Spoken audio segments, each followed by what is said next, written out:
les voix françaises. Alors, honneur aux talentueuses demoiselles. On va commencer avec, dans le rôle de Nala, Anne Silla, dont vous avez pu découvrir la voix mélodieuse.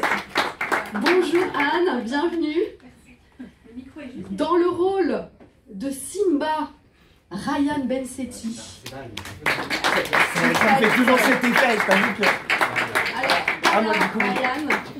Et dans le rôle de Timon, Jamel Debbouze. Allez. Bonjour. Bonjour, bienvenue, merci beaucoup à tous les trois d'être là aujourd'hui. Alors, je vais y mettre du cœur, parce que moi, Le Roi Lion, c'est un film qui a énormément compté pour moi. Je me souviens de la première fois que je l'ai vu. Je l'ai vu 15 fois, à chaque fois j'ai les larmes qui montent dès la première chanson. Mathématiquement, certains d'entre vous n'ont pas pu le voir en salle, ou alors vraiment vous étiez des génies précoces. Chacun, quel souvenir vous avez de la première fois que vous avez vu Le Roi Lion en salle il y a 25 ans? Ou peut-être un peu plus tard. Anne? C'est moi qui commence. Vous étiez toute petite à la sortie. Je ne me souviens pas vraiment de la première fois où je l'ai vu, mais par contre je l'ai vu vraiment un millier de fois ce film. Donc je le connaissais, je le connais vraiment par cœur. Et alors pourquoi un millier de fois? Parce que ça fait partie je pense que ça fait partie des histoires qui bizarrement touchent tout le monde, quel que soit ce qu'on a vécu, quoi. Il y a... En fait, toutes les histoires dans le film sont des choses auxquelles on peut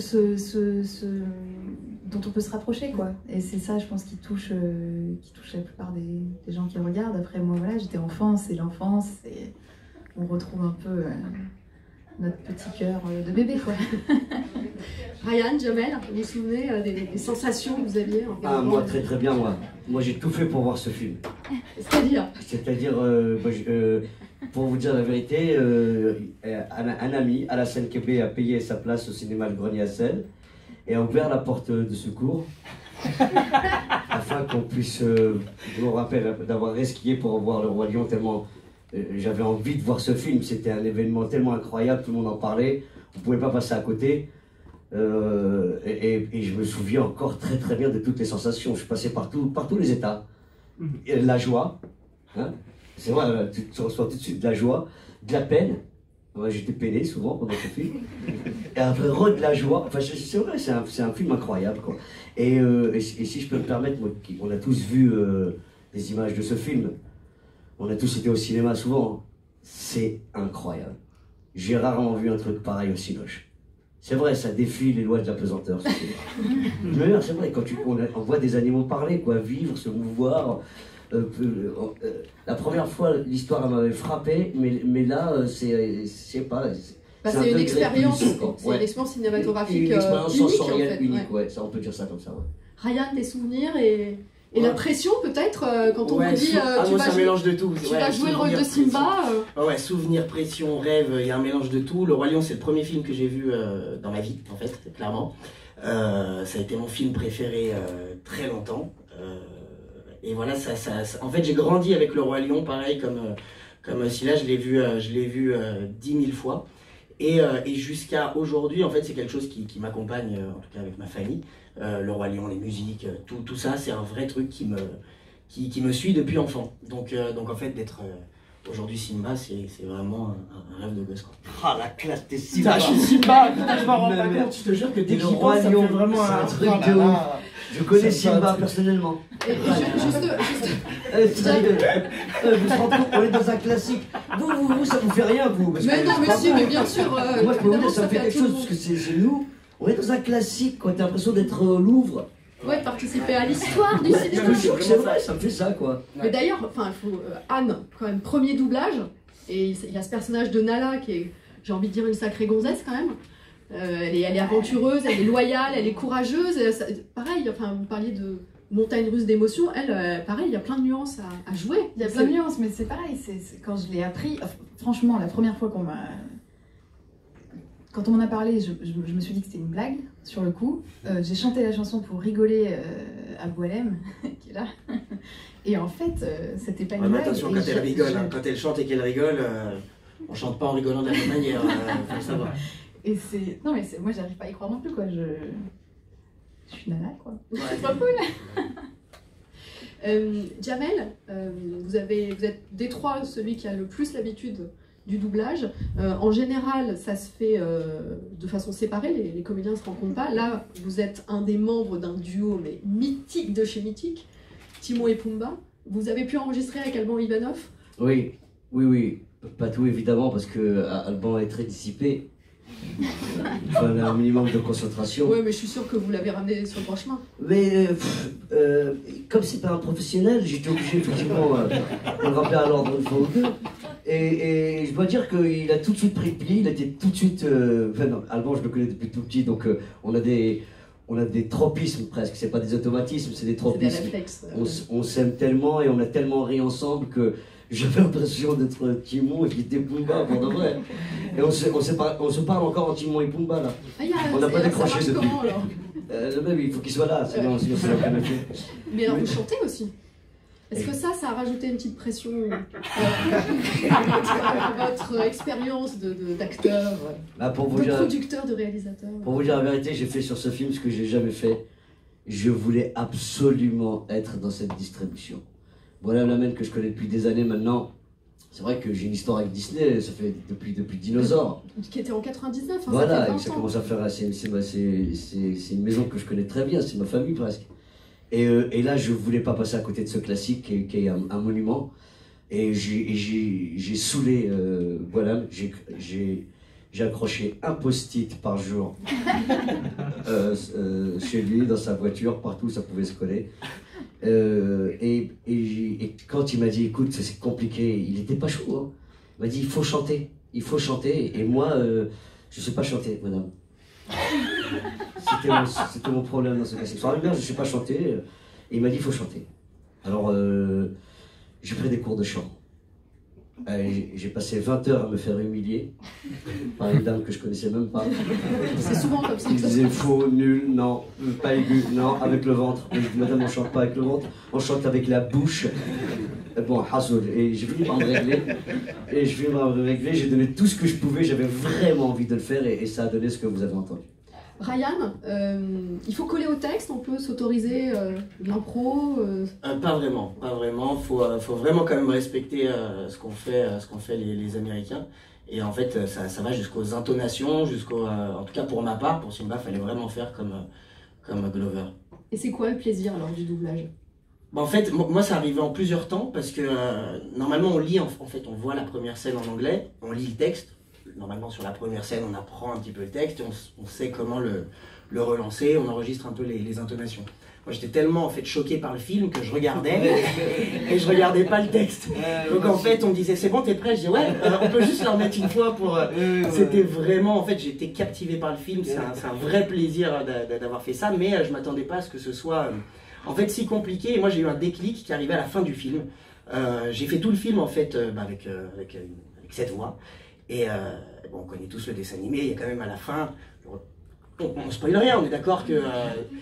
faut faire attention, on sait jamais. Hein. Il y a quand même des scènes, il y a des vraies inventions dans ce film, c'est une nouvelle expérience. C'est pas le portrait craché qui va. Non mais sur la vie de ma mère, regardez, les yeux, oh, le nez aquilin, la bouche charnue, c'est pas... Au-delà de la voix, il y avait le physique. Mais Anne Ryan,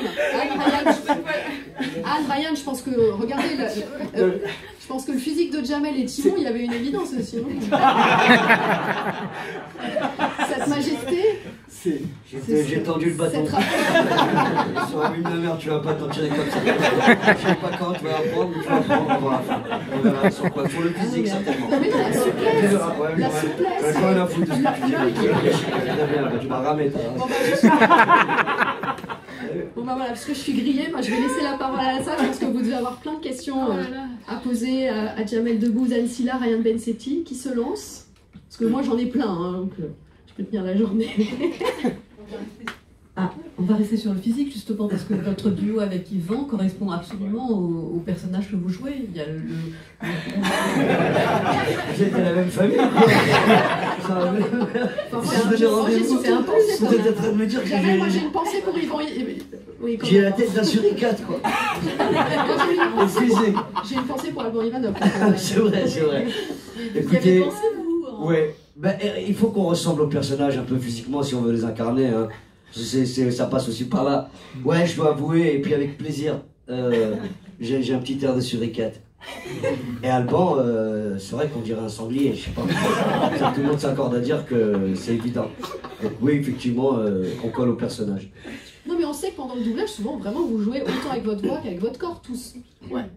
Moi, j'ai pu voir certaines séances de doublage. Enfin, vraiment, il y a il y a un engagement du corps. Je pense même que la cabine doit être trop petite, des fois. Comment répondre à ça?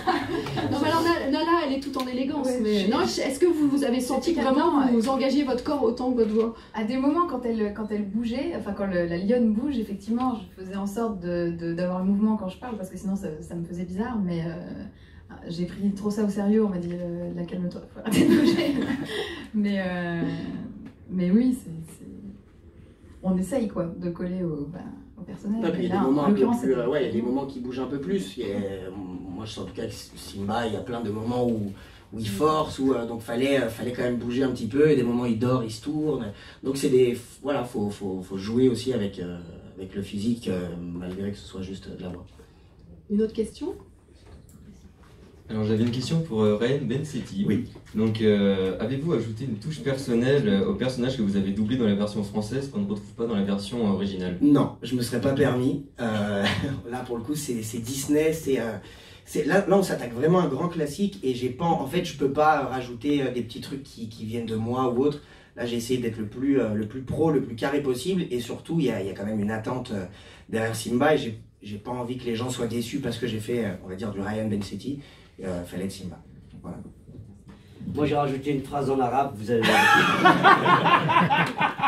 à vous de la trouver. Mais attendez-vous, jamais je me permets. J'espère que ça va pas trop sur moi. Jamais je me permets, il n'y a vraiment aucune impro. Moi j'avais l'impression qu'il y avait des fins de phrases. On entend des petits dialogues qui se poursuivent alors que le son avait. On a vraiment l'impression qu'il y a eu de l'impro. Alors je vais vous dire la vérité, je crois que c'est la première fois de ma vie que j'accepte ça. Boilam a été intransigeant là-dessus, ça fait longtemps qu'on se connaît. Et il voulait absolument que je ne sois pas moi, mais que je sois Timon. Et alors là, c'était compliqué, parce qu'effectivement, j'ai toujours tendance à improviser, à aller chercher des choses, des sons même, des fins de phrases, comme vous dites. Mais il a été intransigeant, il n'a pas voulu qu'on sorte du texte et qu'on soit vraiment, qu'on colle à la réplique. Il m'a dit, c'est un classique. C'est pas le film à ta mère. C'est un classique, on reste classique. Là, c'est vraiment une partition avec laquelle il faut pas. C'est déjà extraordinaire. Qu'est-ce que tu vas rajouter à l'extraordinaire, toi? J'ai écouté. Une question, monsieur? Question pour Rod Janel. Vous savez ce que c'est que vous frottez à un film d'animation? Quelles caractéristiques techniques vous a le plus bluffé quand vous avez découvert Le Roi Lion? Alors, le rendu est incroyable. C'est effectivement, pour avoir fait un peu d'animation, j'ai eu la chance de côtoyer des grands studios comme Prana en Inde. Ils ont fait Pi, le film Pi, où déjà il était question d'un tigre. Mais là, j'ai pu voir qu'on était passé à une autre stratosphère, quoi. Parce que souvent, on néglige. On peut s'acharner à faire un bon personnage et à négliger un peu les décors. Là, tout est travaillé à la perfection, dans le moindre détail. On s'y perd vraiment. J'adore les reportages animaliers, j'adore les Disney, j'adore les films d'animation. Et là, franchement, on est un peu perdu, quoi. Au départ, on sait pas où on est tellement c'est réel. Aujourd'hui, ils réussissent à faire des matières qui sont vraiment confondantes. L'eau, par exemple, dans Nemo, par exemple, on a pu le constater, on a vraiment l'impression que c'est presque de la matière. Là, pour le coup, vous l'avez vu ce film, hein, l'animation atteint un niveau jamais atteint jusqu'à Oui, puis on est au-delà de l'animation. En fait, il y a un mélange de prise de vue réelle, de ce qu'on appelle de l'image photoréaliste. Donc il y a du travail par ordinateur, mais moi je trouve qu'il y a un réalisme qui est fou. Et il y a la poésie malgré tout, d'avoir des animaux qui parlent. Oui, le plus dur c'est d'avoir donné de l'âme à ces personnages. C'est ça le plus compliqué. Ils ne sont pas réels. Et les yeux, c'est des éléments extrêmement importants, ils sont très très forts. Le pelage est fou. Non, honnêtement, j'ai jamais vu ça. Une autre question?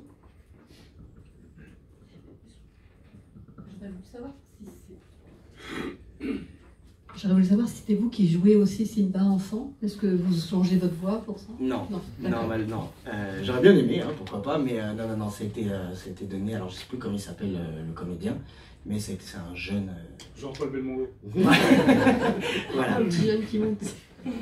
Ryan, justement, vous disiez que les premières fois, vous étiez tellement bluffé par les images que vous oubliez de... Ouais, et puis en fait, le pire, c'est que on est pris un peu par le moment et on n'a pas vraiment le temps on a l'impression de mal faire en fait. On se dit, on aurait pu mieux faire. Et en fait, on est arrivé à la fin du film. À la fin du film, on double du coup la bagarre de Scar et de Simba. Et en fait, à ce moment-là, on connaît tous cette phrase clé de part loin et ne revient jamais. Et en fait, il y a un énorme plan sur Simba. Et au moment où je fais en fait une voix un tout petit peu différente, j'ai un déclic et je fais, merde, c'est ça la voix de Simba. Je fais, merde. Et en fait, j'ai déjà fait tout le film avec une autre voix. Donc j'ai demandé, je dis, est-ce qu'on peut tout refaire? Et ils m'ont dit, bah alors ouais, machin. Mais j'ai dû quand même recommencer parce qu'on est pris de... Ça se fait très vite, les scènes vont très vite, on passe vite à une autre scène. Et du coup, on a des petits regrets là, le soir. Et on a refait, le lendemain, on a refait des scènes avec justement cette nouvelle voix qui... Oui, qui Simba, ressemble qui, pas pour beaucoup moi, à votre... Oui, c'est une vraie colle un peu mieux. invention. T'as trouvé la voix de Simba à la fin. À la fin, ouais. C'est vache. Il a pu la refaire, c'est bien les Mais j'ai pu tout refaire, ça va. Vous savez, ça prend du temps de trouver sa voix. Hein. Anne, vous en parliez au début, vous disiez ce qui vous avait beaucoup touché dans le film, c'était aussi non seulement les émotions, mais aussi les thématiques. Il y a la transmission, il y a la relation parent-enfant, père-fils notamment, il y a la loyauté, la trahison. Est-ce que c'est important aussi de continuer à véhiculer via des grands films comme ça des thématiques pareilles? C'est peut-être pas un hasard aussi si aujourd'hui on refait le Roi Lion. Mais je pense on réinvente le Roi Je Lion. pense que justement, et je pense que c'est pour ça que ça marchera et que ça marchera encore et peut-être même mieux, puisque c'est encore aujourd'hui, enfin on n'a jamais autant vécu des émotions aussi contrastées que maintenant, quoi, je pense. Elles sont beaucoup plus nombreuses et je pense que les gens, et moi en tout cas, quand j'ai vu les petits bouts du film que j'ai doublé, ça m'a vraiment marqué, même la culpabilité. Enfin, il y a plein d'émotions cachées dedans en fait. Et je pense que c'est pour ça que ça parle à tout le monde et c'est pour ça que ça parlera encore. Oui, il y a toute une nouvelle en fait. génération qui va peut-être d'abord voir ce nouveau film, puis redécouvrir le film d'animation. Vos enfants, Diomède, ils ont vu Ah oui, bien sûr. 25 ans, ils ont été élevés. Mais ils le connaissent par cœur, bien sûr, évidemment, ils adorent. Et puis ils ont hâte d'être à ce soir pour voir le film. Ils sont comme des ouf. Question dans la salle? Bonjour, vous avez évoqué justement le classique d'il y a 25 ans. Est-ce que vous avez peur ou l'espoir que ce nouveau film devienne un classique et qu'il remplace le précédent? Je pense que chacun a sa place. Je pense que ça se consomme complètement différemment. Effectivement, nos enfants ont un œil complètement éduqué. On n'a pas la même perception des choses avec nos gosses, mais pourtant, je pense que l'histoire est tellement intemporelle, elle est tellement universelle. Les dialogues, les situations, elles sont tellement fortes que ça dépasse les générations. Je peux pas vous dire, moi je prendrais autant de plaisir à voir le classique, quoi qu'il arrive, mais c'est vrai que ça c'est quand même une expérience sensorielle incroyable. C'est ça, il y a deux expériences visuelles, Ouais. sensorielles complètement Ouais. différentes. Et puis vous avez vu le film dans celui-là, il y a aussi des nouvelles scènes, parce qu'on a beaucoup dit mais ça va être du plan par plan et tout. Et il y a un vrai respect de l'original et en même temps il y a plein de petits ajouts. Alors moi je trouve que c'est super agréable aussi de se faire surprendre. On nous offre une Madeleine de Proust sur un plateau en fait. Et pas améliorer parce que c'est pas la question, mais on nous l'offre juste pour le simple plaisir de le revivre, mais d'avoir des petits côtés qui vont être nouveaux. Voilà. J'ai adoré Charles Aznavour et j'ai adoré la reprise que Dr. Dre en a fait. Et mais pourtant les deux sont formidables, incroyables et à entendre de manière complètement différente avec le même plaisir. Madame, une question? Oui, je suis allée voir le film ce matin avec mes 2 filles qui connaissaient le dessin animé. Est-ce que vous ne trouvez pas que, bon, j'en ai vu plusieurs, Aladdin notamment, et Dumbo, est-ce qu'aujourd'hui, donc 25 ans après, on n'est pas un cran, c'est pas un cran plus stressant et plus... est-ce que les enfants ne sont pas plus préparés à des films qui font un peu plus peur, moi j'ai trouvé. Je vais essayer de répondre Françoise Dolto. Moi, je dis pas, ne marche pas, je dis plus rien. Vas-y Françoise, à toi. Et Gérard? Je sais pas. Bah, moi, je me souviens d'avoir eu peur en voyant le film d'il y a 25 ans. Hein. Donc, Mais de toute façon, dans tous les films Disney, exact, tu as raison, Disney pour Walt, parce que j'ai bien connu, pour avoir un peu lu sur Walt, il s'est inspiré de contes ancestraux. Il a été cherché chez Aesop, chez Grimm, et quand on lit Psychanalyse de contes de fées de Pettelheim, on se rend compte que rien n'est nié et que la peur, au contraire, c'est un élément très important, d'abord pour raconter une histoire et pour éduquer les enfants. Il ne s'agit pas de les stresser, il s'agit juste de leur raconter la vie en les faisant légèrement rêver. Je ne sais pas si j'ai bien répondu à ta question, mais j'ai adoré ma réponse. une autre question adorable. Bonjour. Est-ce que vous n'avez pas le sentiment aussi que ce film, c'est un film militant, finalement, pour la défense d'espèces qui sont menacées, et peut-être que dans 10 ans, il faudra regarder le Roi Lion pour se dire qu'il existait encore des lions ou d'autres espèces que l'on voit dans le film. Je suis un peu pessimiste, mais bon. Ouais, t'as un peu plombé l'ambiance, mais on va en parler quand même. C'est le moment d'en parler. Justement, on a des bracelets avec la tête de Simba. Et en fait, ils ont été faits pour dire qu'entre le premier Roi Lion et celui-là, je sais plus les chiffres exacts. Elle doit être dans les parages, non? Elle n'est pas là. Ouais, il y avait combien de lions? On est passé à 20 000. Je sais qu'en ce moment, il reste 20 000 lions. Il y en avait combien? 600 000? 1,5 million en... 200 000 lions, voilà. Et 1 million en 1900. C'est ça. Donc oui, c'est le moment d'en parler. C'est le moment aussi en fait, t'as un meilleur discours que moi. Peut-être que tu peux en parler peut-être plus que moi. C'est important d'en parler. Bien. Tenez, je vais vous le passer. Je vais lui donner. Alors, je vous en prie, je vous laisse vous présenter. Waouh, t'as fait un vrai effet. Battle de micro. En fait, on a lancé une campagne il y a 25 ans, et il y avait un certain nombre de lions, et depuis, il y a 50% de la population qui a diminué. Et donc, du coup, on s'est dit, nous, Disney, qu'il fallait qu'on se mobilise sur le sujet, parce que c'est quand même très important. Et on a lancé une grande campagne internationale qui s'appelle Protect the Pride, Longue vie au roi en français. Et cette campagne, elle a 2 objectifs. Un, déjà, de se mobiliser d'un point de vue financier. Donc nous, Disney, on se mobilise d'un point de vue financier puisqu'on fait un don de 1,5 million de $ à une association qui s'appelle le Lion Recovery Fund.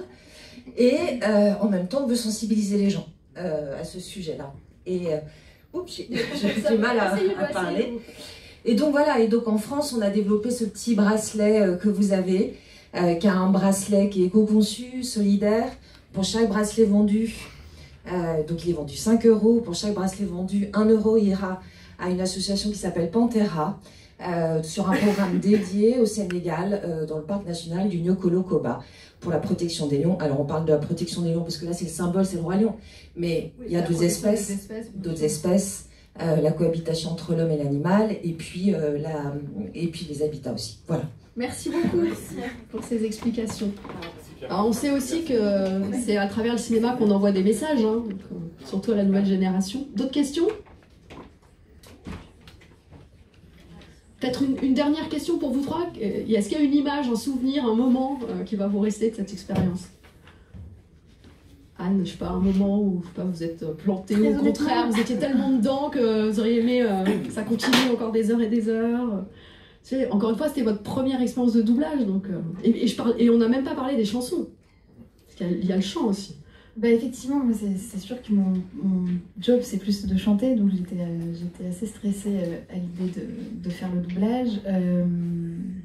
Moi je veux bien qu'on parle de Claire Guyot quand même, qui nous a, enfin, en tout cas pour ma part, qui m'a l'idée là-dedans et qui est vraiment quelqu'un d'extraordinaire que j'admire beaucoup.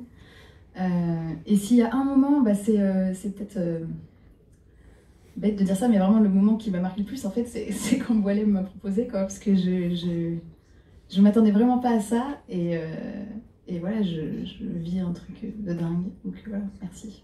Ryan? Ouais, moi je t'avoue que c'est pareil, c'est la réponse quand j'ai eu, quand j'ai eu la réponse, parce que il m'a envoyé ça par texto, l'enfoiré, vraiment par message, et il m'a dit, non il m'a dit, non, s'il m'avait mis tu es Simba, j'aurais compris tout de suite, non il m'a mis un truc, c'est parti.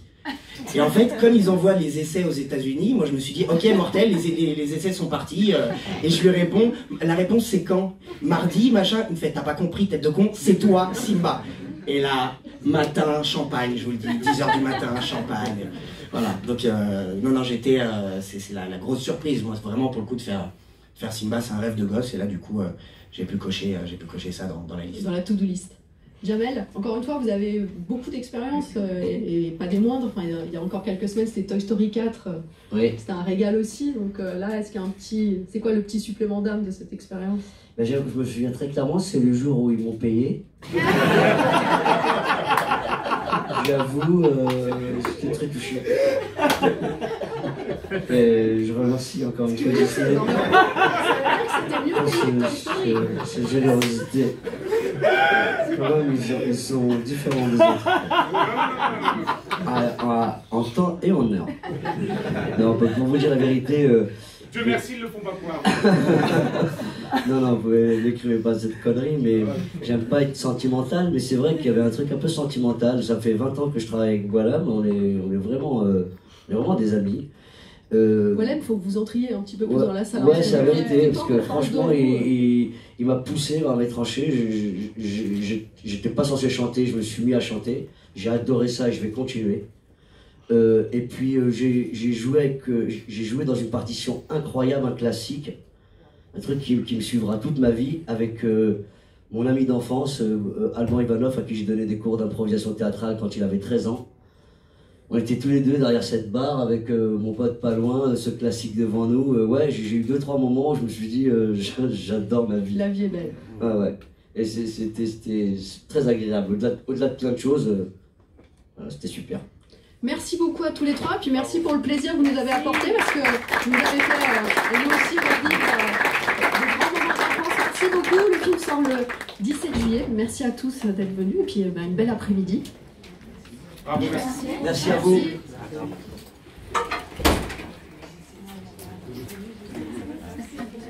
Ah ouais, je me disais pourquoi j'ai pas la